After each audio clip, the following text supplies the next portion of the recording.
ہم وہ مجلسیں نہیں سنتے کہ جس میں موت کا ذکر ہوتا. ہم چاہتے ہیں کہ ہم زندگی کی بات کریں. دوستو یہ زندگی نہیں ہے، اصل زندگی تو وہ ہے. ریئل لائف کا اگر مزہ لینا ہے تو وہ مرنے کے بعد ہے. اس لیے کہ یہاں پہ سارے پرابلمس ہیں. یہاں جو کچھ اچھا کام کرو گے وہاں پہ امام کے قریب ہوتے جاؤ گے. اس لیے کہ ہماری زندگی تو ایک تمنا ہے کہ ہم زیارت کریں اس امام کی، اور جیسے جیسے آپ کے درجات بلند ہوتے آپ امام کے قریب ہوتے جاتے. اللہ نے اس آیت میں بہت کلیئر میسیج دیا کہ جو آیا ہے اس کو جانا ہے. کوئی یہاں رہنے نہیں آیا. سب کو پتہ ہے کوئی رہنے نہیں آیا، لیکن ہر آدمی چاہتا کہ میں رہ جاؤں. کوئی مرنا نہیں چاہتا. کوئی چاہتا ہے مرنا؟ کوئی نہیں چاہتا. ہر آدمی چاہتا ہے کہ زندہ رہے. ہم زندگی یہ سمجھ رہے ہیں، لیکن اللہ کیا کہہ رہا؟ کل نفس ذائقۃ الموت. ہر نفس کو موت کا ذائقہ ہے، چکھنا ہے. یہ نہیں کہا کہ صرف مسلمان یا مومن یا ایھا الذین آمنوا نہیں کہا. جو آیا ہے he has to go back. کب جانا ہے، کس وقت جانا ہے، کیسے جانا ہے، کہاں سے جانا ہے، دن میں جانا ہے یا رات میں جانا ہے، زمین سے جانا ہے یا ہواؤں سے جانا ہے، کسی کو نہیں معلوم. یہ ٹوٹل سیکرٹ کا نام موت ہے، یاد رکھو. 40-45 منٹ کی میری مجلس ہے، بس اذان کا وقت قریب ہے. کسی کو نہیں معلوم کہ کب موت آئے گی،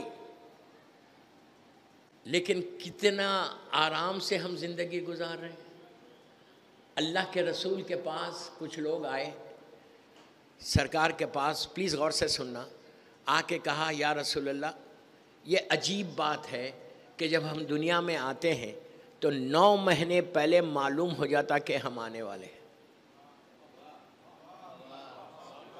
دیکھیے آپ کا شہر ایک ہسٹوریکل سٹی ہے، یہ فیض آباد. تو تھوڑا سا بولتے ہوئے سنو. مجھے معلوم ہے موت کی مجلس ہے اور میں تو بڑا بدنام ذاکر ہوں، ڈرانے والا.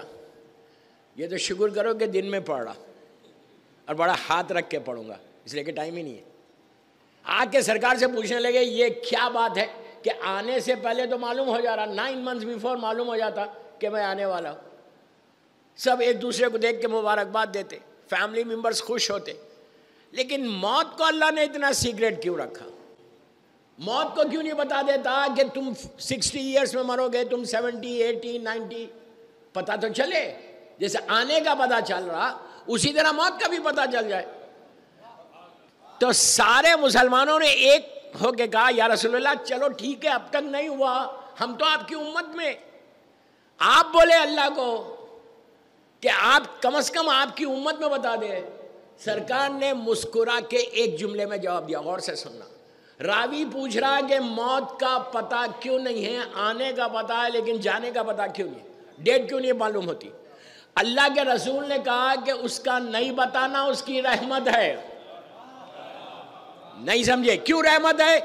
ہم کو معلوم نہیں کہ کب مریں گے، لیکن غفلت کتنی بڑی ہے. ہم یہ سمجھ رہے پورا شہر مرے گا میں زندہ رہوں گا. کوئی نہیں سمجھتا. دوستو امام علی کیا بول رہے؟ میرا مولا بول رہا کہ ہر لمحہ تم موت کے قریب ہوتے جا رہے. ہر لمحہ تم موت کے قریب ہوگے. ایک ایک لمحہ گزرے گا تم لحد کے قریب ہو رہے، برزخ کے قریب ہو رہے، قیامت کے قریب ہو رہے. جو لمحہ گزر رہا وہ واپس آنے والا نہیں. لیکن ہم کتنے ریلیکس ہو کے زندگی گزار رہے.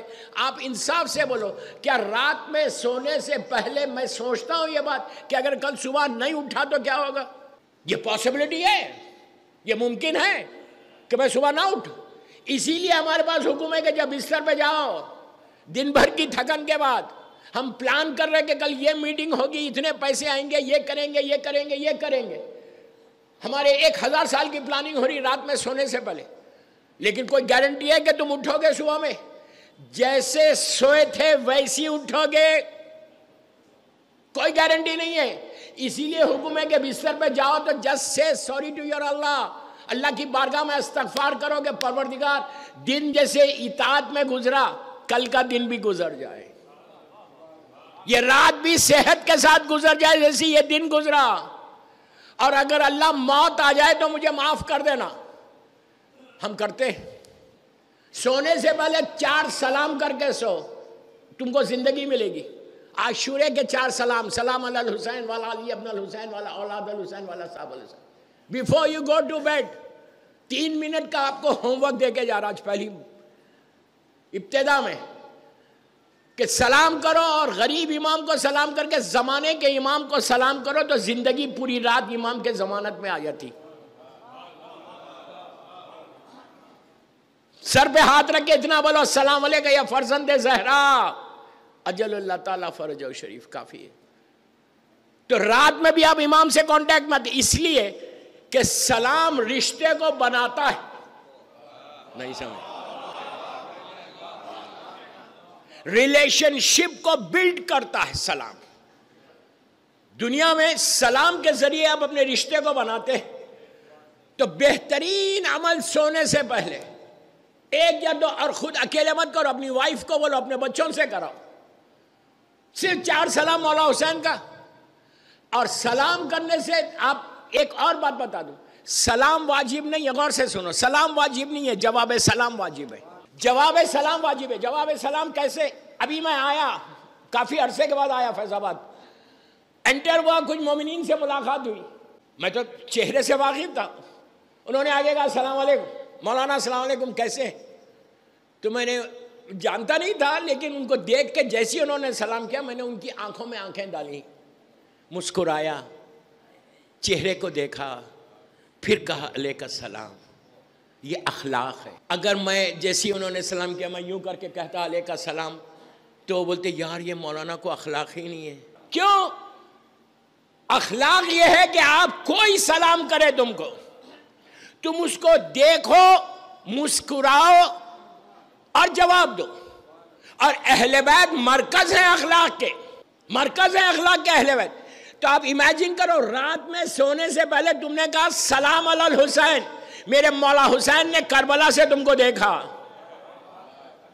پھر آپ نے کہا والا علی ابن الحسین، علی اکبر نے دیکھا، پھر آپ نے کہا والا اولاد الحسین، حسین کی اولاد نے دیکھا جو زمانے کے امام تک ہے، پھر کہا آپ نے والا اصحاب الحسین، سب نے آپ کو دیکھا، پھر غریب امام کو، پھر امام زمانہ کو۔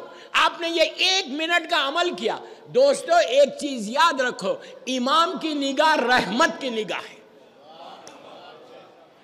میرے اعمال ایسے نہیں ہیں کہ میرا مولا مجھے دیکھے میں گناہگار ہوں، لیکن سلام کے ذریعے مولا کو اپنی طرف کر رہا۔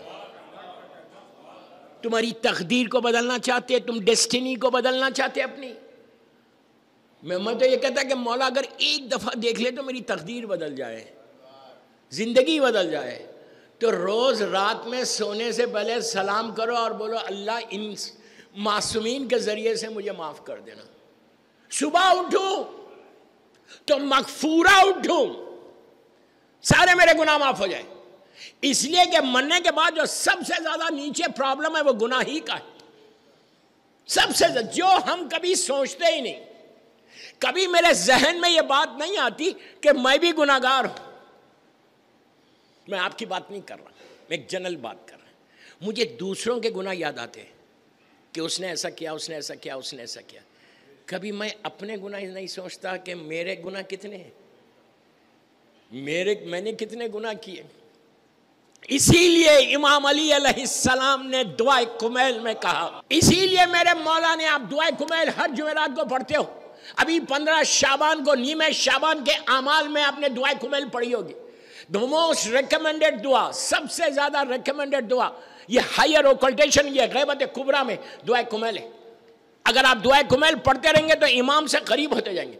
دعائے کمیل رٹ کے مت پڑھو، عربی میں مت پڑھو، کوئی واجب نہیں ہے، اردو میں پڑھو۔ ایک دفعہ تم پڑھو گے تو تمہاری زندگی بدلے گی۔ یہ نہیں کہ ثواب تو ملے گا، 100% ثواب ملے گا، لیکن میں یوتھ کو بول رہا، جو یوتھ اس وقت میرے سامنے بیٹھا ہوا ہے، جو سن رہا، تم اپنی زندگیوں کو بدلنا چاہتے، تم اپنی تقدیر کو بدلنا چاہتے، تم ڈیسٹینی کو بدلنا چاہتے، تم اپنی لائف کو چینج کرنا چاہتے، تو دعائے کمیل ترجمے کے ساتھ پڑھو، تو at least you will realise الفاظ تم سوچو گے کہ یہ کون بول رہا، وہ علی بول رہا جو زمین اور آسمان کا مالک ہے، جس کی محبت ایمان، جس سے بغض کفر و نفاق ہے، وہ میرا مولا بول رہا اللہم اغفر لی الذنوب التی تحبس دعا۔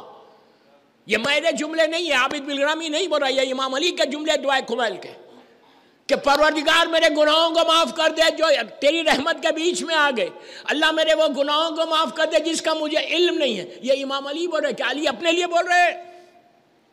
امام علی اس شخصیت کا نام ہے کہ علی کے تعلق سے گناہ کا سوچنا گناہ ہے۔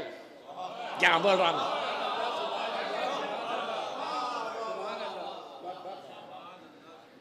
مولا کے تعلق سے سوچنا گناہ ہے۔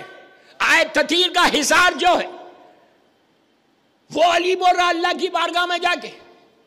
آپ سوچو جملے کیا ہے کہ پروردگار میرے وہ گناہ معاف کر دے جس کی مجھے نالج نہیں ہے، علم نہیں ہے۔ کوئی بول سکتا کہ علی کو کسی کا علم نہیں ہے جو زمین سے زیادہ آسمانوں کے راستوں سے واقف ہے، جو نسلوں سے واقف ہے؟ وہ علی بول رہا، میں نہیں بول رہا۔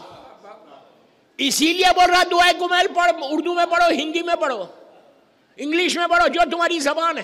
میں یوتھ کو بول رہا بابا زندگی کو ایسے مت گزارو، لائف کو ایسے مت گزارو، تمہاری لائف میں ایک چینج آنا، آج کی میری مجلس کے بعد ایک ریولوشن آنا، انقلاب آنا تمہاری ذہن میں۔